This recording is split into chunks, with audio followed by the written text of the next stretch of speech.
Did we go from being dead last in wealth to maybe second to last? Did we go maybe from dead last in income to second to last? Right? Little things like that I think could make a big difference. And also what also complicates it a little bit is that you do have a class structure in the Black community. You've got Black people that have really nice jobs, who went to great schools, who are more in that elite class, and maybe they're in that circle of, where you have a friend who knows Michelle Obama. My wife and I are kind of in that space too. I don't know if I told you, my wife met Michelle Obama. I lived a block and a half from Barack. We were invited into those spaces too. I just, but the difference with us is that because of how we were raised, we were both raised pretty poor. We like substance. We don't care about being in with the bougie crowd. It's nothing against, if you're bougie, don't think I'm disrespecting you, but that's not something that we've ever cared about, like, and so really though, but we've seen it. It's I get invited to bougie spaces all the time, and I don't make fun of anybody in that space. I think at the end of the day though, I think that substance does mean something, and the question to me is, if you're sitting in something nice, in a nice situation, and you're living in a beautiful house, and have a beautiful life and have a great job, how much of that is actually yours, and how much of that is actually has been acquired in a way that does not cause you to make sacrifices that you might later on regret? How much of that is how much influence do you actually have? How much ability do you have to pass that down to your children? Like, what's actually yours? So when I think about wealth and power and things like that, I make a clear distinction between power that I'm borrowing from somebody else versus power that's actually mine. That's it. I think that that's a distinction I don't think we make enough of.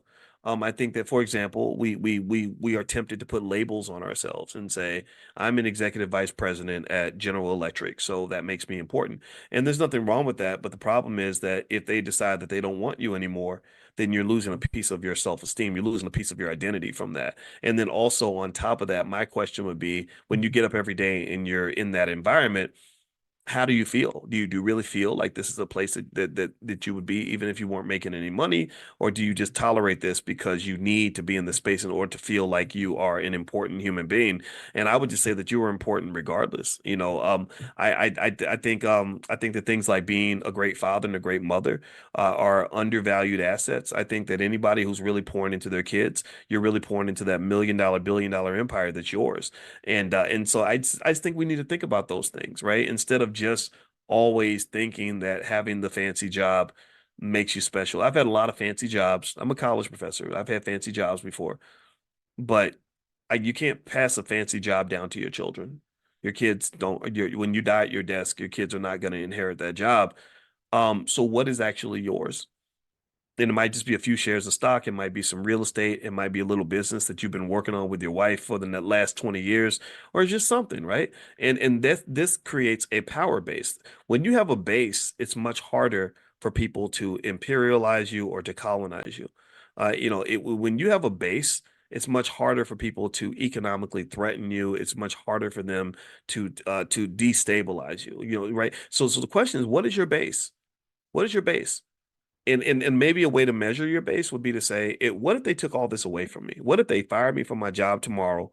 What do I have? What else do I have that's actually mine that can't be taken away from me? And I think we have to ask ourselves that question. And so when you're talking about what you're going to invest in, I choose to invest in things that can't be taken away from me, as opposed to investing in things that will allow me to be part of somebody's group. Because I'm gonna just tell you the truth. I don't hate white people, but I'm mad at y'all a little bit. I'm mad because you claim to be my friend, but you won't acknowledge my pain. You claim to want to be my ally, but you won't talk about the torture that my family has gone through with the men who've been incarcerated. You got to understand, when you talk about incarceration, oh my Lord. My biological father went to prison. My little brother went to prison. Yeah, I wasn't raised with him, but my little brother went to prison. My mentor, who was my basically like my older brother, he was my uncle. He went to prison, and I saw what it did to those men. Do you understand? So this idea that somehow I'm supposed to forget about all that, it's really hard for me to do. I can't just act like everything's okay. And the black women who love us are the ones who understand what I just said. And I appreciate y'all 100%. So anyway, I'm gonna stop talking before I talk too much, and I hope you got the point. Again, you don't have to agree with everything that I said. I said a lot, but I would encourage you when you think about this as an economic lesson. Let's talk about the pure economic side of it. Number one is when you are using your money is your power. I would encourage you to apply your power in ways that are going to give you the benefits that you're looking for. Apply it to the people that are going to that matter the most to you. Also, when you talk about these elections, they're all driven by money. So if you want to understand what's happening in American politics, just pay attention to the money. And this is an area of where capitalism has really people talk about saving the democracy. You ain't gonna save the democracy. The democracy is gone. It's gone. It when they started letting this much money into politics, oh, that murdered your democracy. Nowadays, democracy is decided by dollar bills. That is it. It's about that money. So while you cannot influence the world with the amount of money that's in the black community, it's very hard to do. You can influence your world. You get your money right. You create some financial security, multiple streams of income, basic stuff like that. You can at least stop people from colonizing you. Where they take all your children. They got your children working 40 hours for this person, and the other child's working 40 hours for that person, and you out here scrambling and stressed out and worried about whether or not you're going to lose your job. Well, financial security gives you the ability to feel secure. And when you feel secure, you're not as afraid. And that gives you courage. And when you get courage, you have the ability to go fight for freedom. You think that I think about this. The things that I say, I've had so many thousands of times where people say, Dr. Boyce, you say the stuff that nobody else, everybody's thinking, but everybody's scared to say it. Do you know what allows me to say that? I'm gonna tell y'all a secret. What allows me to say the things that other people are scared to say is twofold. One, I learned to love myself, and when you love yourself, you ain't scared to make a mistake because everybody makes mistakes. When you love yourself, you know that your voice deserves to be heard. Ain't nobody's voice more important than mine or less important. When you love yourself, you're okay with even saying things, even if you look a little silly. I don't care. Y'all, maybe this person doesn't love me, but I love me, and that's all right. That's the first piece, and the second piece is I'm financially free. I have enough economic independence that I don't care how mad people get.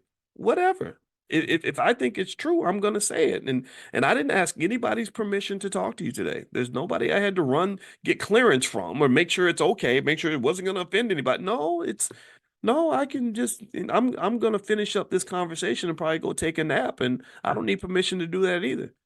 So when you have financial security and financial freedom, it's a tool. It's a tool that gives you freedom to really live God's purpose, whatever that is for you.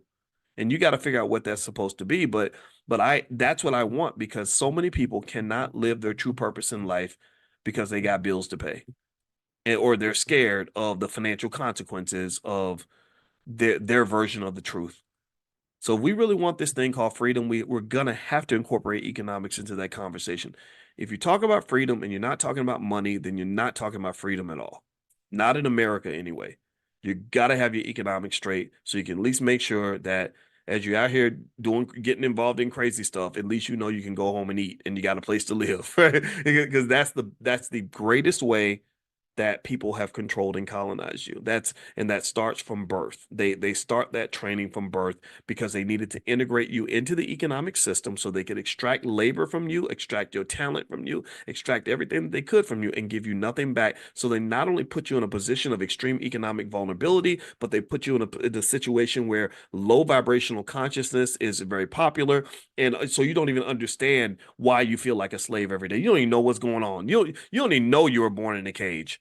So consciousness is absolutely critical for anybody that wants to be free. Consciousness and finances. If you have those things, if you have financial security and some degree of consciousness, I believe that gives you access to a type of freedom most people only dream about. They talk about it, but they don't know what it really looks like. They don't. Anyway, I'm done. Thank you for listening.